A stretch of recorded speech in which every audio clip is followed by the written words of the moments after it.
ನಮಸ್ಕಾರ, ನೀವು ನೋಡ್ತಾ ಇದ್ದೀರಾ ನ್ಯೂಸ್ 18. ನಾನು ಸ್ಮಿತಾ ರಂಗನಾಥ್. ಕಾಂಗ್ರೆಸ್ ಸರ್ಕಾರಕ್ಕೆ ಸದ್ಯ ಗ್ಯಾರಂಟಿ ಜಾರಿಯದ್ದೇ ದೊಡ್ಡ ಸವಾಲಾಗಿದೆ. ಹಣಕಾಸು ಹೊಂದಿಸೋಕೆ ಮುಖ್ಯಮಂತ್ರಿ ಸಿದ್ದರಾಮಯ್ಯ ಸಭೆ ಮೇಲೆ ಸಭೆ ಮಾಡ್ತಿದ್ದಾರೆ. ನಾಳೆ ಘೋಷಣೆ ಮಾಡಿದ್ದ 5 ಗ್ಯಾರಂಟಿಗಳನ್ನ ಕೂಡ ಅನುಷ್ಠಾನಕ್ಕೆ ತರೋ ಬಗ್ಗೆ ಘೋಷಣೆ ಮಾಡ್ತಾರಾ ಅನ್ನೋ ನಿರೀಕ್ಷೆ ಜನಸಾಮಾನ್ಯರದು. ಆದ್ರೆ ಈ 5 ಗ್ಯಾರಂಟಿಗಳನ್ನ ನಾಳೆಯೇ ಅನುಷ್ಠಾನದ ಘೋಷಣೆ ಮಾಡೋದು ಬಹುತೇಕ ಡೌಟ್ ಅನ್ನೋ ಮಾಹಿತಿ ನ್ಯೂಸ್ 18ಗೆ ಲಭ್ಯವಾಗಿದೆ.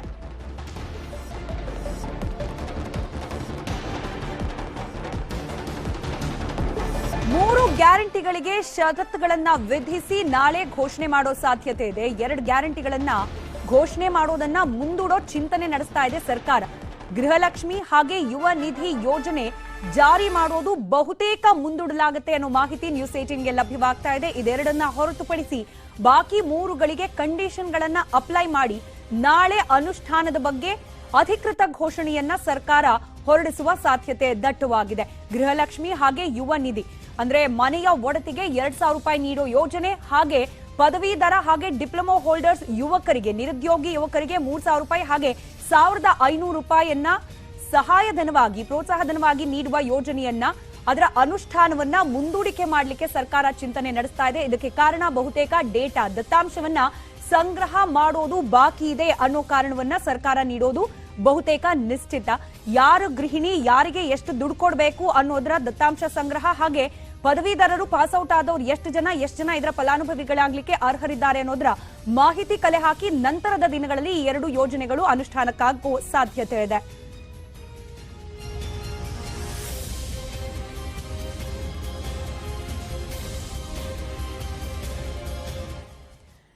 ಗ್ಯಾರಂಟಿ ಯೋಜನೆಗಳ ಬಗ್ಗೆ ಜನರಿಗೆ ಗೊಂದಲದ ಜೊತೆಗೆ ಒಂದಷ್ಟು ಆಕ್ರೋಶ ಕೂಡ ಕಾಣೋಕ್ ಸಿಗ್ತಾ ಇದೆ. ಬೆಳಗಾವಿ, ದಾವಣಗೆರೆ, ಚಿತ್ರದುರ್ಗ ಸೇರಿದಂತೆ ಹಲವೆಡೆ ಕರೆಂಟ್ ಬಿಲ್ ಕಟ್ಟೋದೇ ಇಲ್ಲ ಅಂತ ಜನ ಈಗಾಗಲೇ ರೊಚ್ಚಿಗೆದ್ದಿದ್ದಾರೆ. ಸರ್ಕಾರವೇ ಬಿಲ್ ಕಟ್ಟಬೇಕು, ನಾವು ಕಟ್ಟೋದಿಲ್ಲ ಅಂತ ಬಿಲ್ ಕಲೆಕ್ಟರ್ಗಳ ಜೊತೆಯಲ್ಲಿ ಗಲಾಟೆ ಮಾಡ್ತಿದ್ದಾರೆ ಜನ.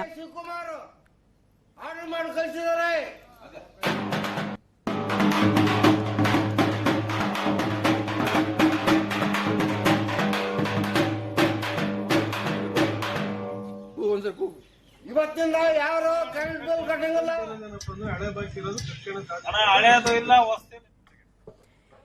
ಇನ್ನು ಮಹಿಳೆಯರಿಗೆ ಸರ್ಕಾರಿ ಬಸ್ಗಳಲ್ಲಿ ಉಚಿತವಾಗಿ ಓಡಾಟ ಮಾಡಲಿಕ್ಕೆ ಅವಕಾಶ ಕೊಡೋದಾಗಿ ಸರ್ಕಾರ ಗ್ಯಾರಂಟಿ ಯೋಜನೆಗಳಲ್ಲಿ ಘೋಷಣೆಯನ್ನು ಮಾಡಿದೆ. ಈ ಬಗ್ಗೆ ಕಲಬುರಗಿಯ ಮಹಿಳೆಯರು ಏನಂತಾರೆ, ನಮ್ಮ ಪ್ರತಿನಿಧಿ ಅರುಣ್ ಕದಂ ಮಹಿಳೆಯರನ್ನ ಮಾತನಾಡಿಸಿದ್ದಾರೆ, ನೋಡೋಣ. ಕಾಂಗ್ರೆಸ್ ಸರ್ಕಾರ ಅಧಿಕಾರಕ್ಕೆ ಬರೋಕೆ ಮುಂಚೆ 5 ಭರವಸೆಗಳನ್ನ ನೀಡಿದ್ರು. ಆ 5 ಭರವಸೆಗಳಲ್ಲಿ ಸಾರಿಗೆ ಮಹಿಳೆಯರಿಗೆ ಬಸ್ಸಲ್ಲಿ ಪ್ರಯಾಣ ಉಚಿತ ಅಂತ ಕೂಡ ಹೇಳಿದ್ರು. ಆದ್ರೆ ಇಲ್ಲಿವರೆಗೂ ಕೂಡ ಆ ಉಚಿತ ಪ್ರಯಾಣ ಮಹಿಳೆಯರಿಗೆ ಆ ಭಾಗ್ಯ ಸಿಕ್ಕಿಲ್ಲ.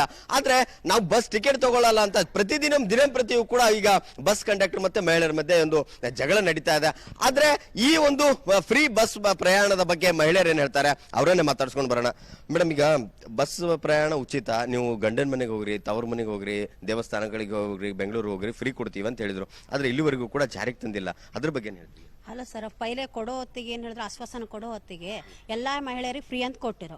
ಈಗ ನಾವು ಒಂದು ವೇಳೆ ಈಗ ಮಹಾರಾಷ್ಟ್ರನಿಂದ ಬಂದಿದ್ದೇವೆ, ನಾವು ಈಗ ಕರ್ನಾಟಕ ಅಷ್ಟೇ ಫ್ರೀ ಅಂತ ಹೇಳಿದ್ದಾರೆ. ಈಗ ಮಹಾರಾಷ್ಟ್ರನಿಂದ ಬಂದವರಿಗೆ ಏನು ಮಹಾರಾಷ್ಟ್ರ ಕಡೆ ಹೋಗಬೇಕಾದ್ರೆ ನಮಗೆ ಏನು ಮಹಿಳೆ ಅಂದ್ರೆ ಕರ್ನಾಟಕಕ್ಕೆ ಬಂದಿದ್ದೇವೆ ನಾವು ಸೊಸೆಯಾಗಿ, ಮತ್ತೆ ಈಗ ಮತ್ತೆ ತವ್ರ ಮನೆಗೆ ಹೋಗೇಬೇಕು, ಹೌದೇ ಇಲ್ಲ ನಾವು, ಮತ್ತೆ ನಮ್ಗೆ ಮಹಾರಾಷ್ಟ್ರ ಕಡೆ ಫ್ರೀ ಇಲ್ಲಲ್ಲ, ಎಲ್ಲಾ ಕಡೆನೂ ಫ್ರೀ ಅಂತ ಹೇಳಿದಿರಿ. ನಾವು ಮಹಿಳೆಯರು ಕರ್ನಾಟಕನಿಂದ ಹೋಗುವಾಗ ಮಹಿಳೆಯರಿಗೆ ಎಲ್ಲರಿಗೂ ಫ್ರೀ ಮಾಡಿಕೊಡ್ಬೇಕು. ಮೇಡಮ್, ಈಗ ಬಸ್ ಫ್ರೀ ಅಂತ ಹೇಳಿದ್ರು, ನೀವು ಎಲ್ಲಿಗೂ ಹೋಗಿದ್ರು ಕೂಡ ಮಹಿಳೆಯರಿಗೆ ಬಸ್ ಫ್ರೀ ಕೊಡ್ತೀವಿ ಅಂತ ಭರವಸೆನ ನೀಡಿದ್ರು ಕಾಂಗ್ರೆಸ್ ಸರ್ಕಾರಕ್ಕೆ. ಈಗ ಅದು ಇನ್ನೂ ಕೂಡ ಡಿಲೇ ಮಾಡ್ತಾ ಇದ್ದಾರೆ. ಅದು ಎಷ್ಟು ಪ್ರಯಾಣ ಏನು ಎಷ್ಟು ಕಿಲೋಮೀಟರ್ ಅಂತರದ ಪ್ರಯಾಣಕ್ಕೆ ಫ್ರೀ ಕೊಡಬೇಕಾ ಅಥವಾ ಎಂಟೈರ್ ರಾಜ್ಯದ ಕೊಡಬೇಕು ಅಂತ ಹೇಳ್ತಾ ಇದ್ದಾರೆ. ಎಲ್ಲ ಕಡೆ ಆಲ್ ಇಂಡಿಯಾದಾಗೆ ಫ್ರೀ ಕೊಡ್ಬೇಕು ಮಹಿಳೆಯವ್ರಿಗೆ. ಇನ್ನೂ ಪ್ರಯಾಣ ಮಾಡಕ್ಕೆ ಜನ ಬರ್ತಾ ಇದ್ದಾರೆ, ಬಸ್ ನಲ್ಲಿ ದಿನ ಜಗಳ ಆಗ್ತದೆ. ಮೇಡಮ್ ಸರ್, ನಮಗೆ ಏನ್ ಹೇಳ್ಯಾರಿ, ಓಟ್ ಹಾಕೋ ಟೈಮಿಗೆ ನಮಗ ಬಸ್ ಫ್ರೀ ಮಾಡ್ತೀನಿ ಅಂದಾರ, ಮತ್ತ ರೊಕ್ಕ ಕೊಡ್ತೀನಿ ಅಂದಾರ. ಈ ಆಸಿಕಾಗಿ ನಾವು ಏನದ ಗರೀಬ್ ಇರ್ತೀವ್ರಿ, ಎಲ್ಲ ನಾವು ಕೊಡ್ತಾರ ಅನ್ನೋದು ನಾವು ಆಸಿಕಾಗಿ ಹಾಕಿರ್ತೀವಿ. ಆಮೇಲೆ ಅಂದ್ರ ನಾವು ಹಾಕಲ್ಲ ಅಂತ ಇದು ನಾವು ಏನೋ ಮಾಡಲ್ಲ ಅಂತಾರ. ಗರೀಬವ್ರಿಗೆ ಅಂದ್ರ ಏನದ ರೀ ಕರೆಂಟ್ ಬಿಲ್ ಏನಂತಾರ ಅವರು, ಈಗ ಇಲ್ಲ ಮನಿ ಇದ್ದವ್ರಿಗೆ ಮಾಡ್ತೀನಿ ಅಂತಂತಾರ. ಗರೀಬ್ ಏನ್ ಮಾಡ್ಬೇಕ್ರಿ? ಗರೀಬರಿಗೂ ಇರಬೇಕು, ಶ್ರೀಮಂತನು ಇರಬೇಕು, ಎಲ್ಲ ಫ್ರೀ ನಮಗೂ ಮಾಡ್ಕೊಡ್ಬೇಕ್ರಿ. ಈಗ ಎಲ್ಲಿಗೆ ಹೋಗ್ಬೇಕು ಅನ್ನೋದೇ ಕ್ಲಾರಿಟಿ ಸಿಗ್ತಾ ಇಲ್ಲ. ಹಂಗಾಗಿ ಈಗ ದಿನನಿತ್ಯ ಕೂಡ ಜಗಳ ಆಗ್ತಾ ಇದೆ. ಇದು ಆದಷ್ಟು ಬೇಗ ಜಾರಿಗೆ ತರಬೇಕಂತ ಎಲ್ಲಾ ಕಡೆನೂ ಫ್ರೀ ಕೊಡ್ಬೇಕೇ ಸರ್. ಯಾಕಂದ್ರೆ ಒಂದು ಕೊಡ ಮುಂದಾಗ ಒಂದು ಮಾತಾಡೋದು ಹಾಕೋದಾದ್ಮೇಲೆ ಒಂದು ಮಾತಾಡೋದು ಈ ಗೆದ್ದು ಬಂದ್ಮೇಲೆ ಏನೋ ನಾವು ನಿಮ್ಗೆ ಏನು ಮಾಡಂಗಿಲ್ಲ ಅಂದ್ರೆ ಮಹಿಳೆಯರಿಗೆ ಭಾಳ ಸಮಾಧಾನ ಆಗೋದಿಲ್ಲ. ಅದಕ್ಕೆಲ್ಲ ಬಸ್ಗಳಿಗೆ ಫ್ರೀ ಕೊಡ್ಬೇಕು. ಇದು ಆದಷ್ಟು ಬೇಗ ಜಾರಿಗೆ ತರಬೇಕು. ಏನು ಭರವಸೆಯನ್ನ ಕೊಟ್ಟಿದ್ದಾರೆ ಆ ಮಹಿಳೆಯರಿಗೆ, ಆ ಭರವಸೆಯನ್ನ ಈಡೇರಿಸಬೇಕು ಅನ್ನೋ ಒಂದು ಮಾತು ಕೂಡ ಇಲ್ಲಿನ ಮಹಿಳೆಯರು ಹೇಳ್ತಾ ಇದ್ದಾರೆ. ಕ್ಯಾಮರಾ ಪರ್ಸನ್ ಸಂಜು ತಳವಾರ್ ಜೊತೆ ಅರುಣ್ ಕದಂ, ನ್ಯೂಸ್ 18 ಕಲಬುರಗಿ.